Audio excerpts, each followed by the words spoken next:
Hello everyone, welcome to tasty leaks. আমার সকল দর্শক বন্ধুদের শুভ বিজয়ার শুভেচ্ছা জানিয়ে আমি আজকে আমার ভিডিওটা শুরু করছি।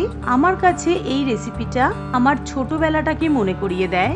দুর্গাপুজোর শেষে বিজয়া করতে আমার মা এই নারকোল আর ভাজা মশলা দিয়ে এই ঘুগনিটা বানাতেন। তার সাথে অন্যান্য রকম মিষ্টি নিমকি সবকিছু বানিয়ে আশেপাশের বাড়িতে সবার সাথে বিজয়া পালন করা হতো। তো আজ আমি সেই নস্টালজিক একটা রেসিপি আপনাদের সঙ্গে শেয়ার করব। আশা করি এটা আপনাদের খুবই ভালো লাগবে। চলুন তাহলে দেখে নিই এটা করতে আমাদের কি কি প্রয়োজন।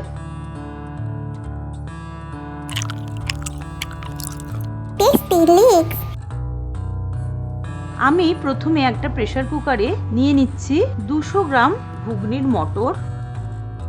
মটরটাকে আমি সারা রাত জলে ভিজিয়ে রেখেছিলাম। এবারে জল ঝরিয়ে এটাকে আমি একটা প্রেসার কুকারে নিয়ে নিচ্ছি। তার মধ্যে দিয়ে দিচ্ছি 1 কাপ জল, দিয়ে দিচ্ছি 1 টিস্পুন নুন, 1/4 টিস্পুন বেকিং সোডা দিয়ে এটাকে আমি গ্যাসে বসিয়ে দিলাম। প্রেসার কুকারের ঢাকনাটা বন্ধ করে এবারে আমি ওয়েট করব 2টো হুইসেল আসা পর্যন্ত। এটা যতক্ষণ সেদ্ধ হচ্ছে ততক্ষণ চলুন আমি বাকি রান্নাটা রেডি করে নিই। একটা কড়াই গরম করে আমি তার মধ্যে দিয়ে দিচ্ছি 3 টেবিলস্পুন রিফাইন্ড অয়েল। তেলটা গরম হলে আমি তার মধ্যে দিয়ে দিচ্ছি 1/4 কাপ কুচিয়ে নেওয়া ফ্রেশ নারকোল। নারকোলটা দিয়ে লো টু মিডিয়াম ফ্লেমে রেখে নারকোলটাকে একটু ভেজে নিতে হবে। নারকোলটা যতক্ষণ ভাজা হচ্ছে ততক্ষণ চলুন আমি বাকি উপকরণগুলো রেডি করে নিই। এখানে আমি 2টো বড় সাইজের পেঁয়াজ নিয়ে নিয়েছি। পেঁয়াজটাকে একদম কুচো করে আমি কেটে নিচ্ছি।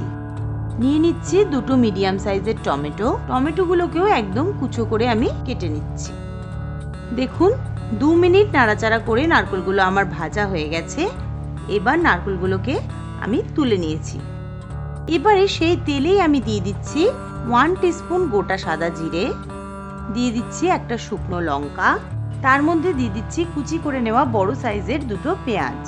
পেঁয়াজটা দিয়ে একটু সময় নিয়ে খুব ভালো করে ভেজে নিতে হবে। পেঁয়াজটা যতক্ষণ ভাজা হচ্ছে ততক্ষণ চলুন আমি দেখে নিই মটরটা কতটা সেদ্ধ হলো। দেখুন 2টো হুইসেল দিয়ে মটরটা সেদ্ধ করে নেওয়ার পর প্রেসার কুকার ঠান্ডা করে আমি মটরটাকে বার করে নিয়েছি। মটরটা একদম সেদ্ধ হয়ে গেছে। এই পর্যায়ে মটরটা আসলে বুঝতে হবে আমার সেদ্ধটা পারফেক্ট হয়েছে। দেখুন পেঁয়াজটা যখন 80% ভাজা হয়ে যাবে তখন আমি এর মধ্যে দিয়ে দিচ্ছি কুচি করে নেওয়া মিডিয়াম সাইজের 2টো টমেটো। টমেটোটা দিয়ে একটু নাড়াচাড়া করে তার মধ্যে আমি দিয়ে দিচ্ছি 1 টিস্পুন নুন। খুব ভালো করে মিশিয়ে নিয়ে এটাকে ঢাকা দিয়ে আমি রেখে দেবো মিনিট 2-এর জন্য। ততক্ষণে টমেটোটা খুব ভালো মতো সেদ্ধ হয়ে যাবে। টমেটোটা যতক্ষণ সেদ্ধ হচ্ছে ততক্ষণ আমি দেখুন একটা বাটিতে নিয়ে নিচ্ছি 1 টেবিলস্পুন পাকা তেঁতুল। তার মধ্যে দিয়ে দিচ্ছি 1/4 কাপ জল। জলটা দিয়ে এভাবে তেঁতুলটাকে ভিজিয়ে রাখতে হবে মিনিট 15-এর জন্য। এদিকে ঢাকা খুলে দেখছি টমেটোটা একদম সেদ্ধ হয়ে মিশে গেছে। এবার আমি এর মধ্যে দিয়ে দিচ্ছি 2 টেবিলস্পুন আদা রসুন বাটা দিয়ে মিনিট 2 সময় নিয়ে মিডিয়াম টু হাই ফ্লেমে রেখে মশলাটাকে কিছুক্ষণ কষিয়ে নিতে হবে। মোটামুটি মিনিট 2 নাড়াচাড়া করার পর মশলাটা একটু কষানো হয়ে গেলে এর মধ্যে আমি দিয়ে দিচ্ছি 1 টিস্পুন হলুদ গুঁড়ো, 1 টিস্পুন লাল লঙ্কার গুঁড়ো, দিয়ে দিচ্ছি 1 টিস্পুন ভাজা জিরের গুঁড়ো দিয়ে আরও কিছুক্ষণ গুঁড়ো মশলাটাকে কষিয়ে নিতে হবে। যদি এক্ষেত্রে মনে হয় আপনাদের মশলাটা কড়াইতে লেগে যাচ্ছে 2 টেবিলস্পুন জল এখানে অবশ্যই ব্যবহার করতে পারেন। মিনিট 2 সময় নিয়ে মশলাটা কষিয়ে নেওয়ার পর যখন দেখছি মশলাটা থেকে তেলটা ছেড়ে এসছে তখন আমি এর মধ্যে সিদ্ধ করে নেওয়া মটরটা দিয়ে দিচ্ছি। দিয়ে খুব ভালো করে মিশিয়ে নিয়ে এর মধ্যে আমি দিয়ে দিচ্ছি 1.5 কাপ জল। জলটা দিয়ে মিশিয়ে নিয়ে এটাকে এবার একটু ফুটতে দিতে হবে। এটা যতক্ষণ ফুটছে ততক্ষণ চলুন আমি একটা ভাজা মশলা তৈরি করে নিই। ভাজা মশলা তৈরির জন্য আমি একটা কড়াই গরম করে তার মধ্যে নিয়ে নিচ্ছি 1 টেবিলস্পুন গোটা সাদা জিরে, নিয়ে নিচ্ছি 1 টেবিলস্পুন গোটা সাদা ধনে, নিয়ে নিচ্ছি 1 টেবিলস্পুন মৌরি, নিয়ে নিচ্ছি 10 থেকে 15টা গোলমরিচ, নিয়ে নিচ্ছি 2টো ছোট এলাচ, একটা দারচিনি দিয়ে 1 মিনিট মতো মিডিয়াম ফ্লেমে রেখে এটাকে একটু ড্রাই রোস্ট করে নিতে হবে। দেখুন এটা ড্রাই রোস্ট করা হয়ে গেছে। এবার এটাকে আমি ফাইন ডাস্ট তৈরি করে নেব।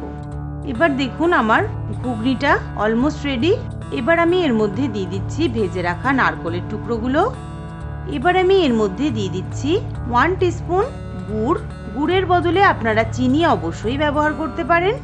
এবার আমি এর মধ্যে দিয়ে দিচ্ছি জলে ভেজানো তেঁতুলটা খুব ভালো করে গুলে তেঁতুলের ফাইবারটাকে তুলে তেঁতুলের কাতটা আমি এর মধ্যে দিয়ে দিচ্ছি 1 টেবিলস্পুন ভাজা মশলার গুঁড়ো দিয়ে এটা খুব ভালো করে মিশিয়ে নিলেই তৈরি হয়ে গেল আমার ভাজা মশলা আর নারকেল দিয়ে তৈরি বিজয়া স্পেশাল ঘুগনি।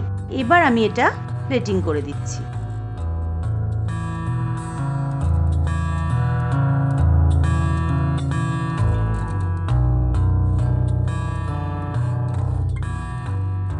তাহলে দেখলেন তো কত সহজেই আমি বানিয়ে নিলাম। তাহলে এবার বিজয়াতে সমস্ত মিষ্টি আর নোনতার সাথে অবশ্যই এটা একবার বানিয়ে দেখতে পারেন। আশা করি আপনারাও যারা ছোটবেলায় এই স্মৃতিটা ফেলে এসেছেন তাদেরও সেই ছোটবেলার সেই স্বাদ আবারও ফিরে আসবে। আমার এই রেসিপিটা আপনাদের কিরকম লাগলো সেটা অবশ্যই আমাকে কমেন্টে লিখে জানাবেন। আর আমার চ্যানেলটা ভালো লাগলে অবশ্যই লাইক করবেন, শেয়ার করবেন, সাবস্ক্রাইব করে আমার পাশে থাকবেন।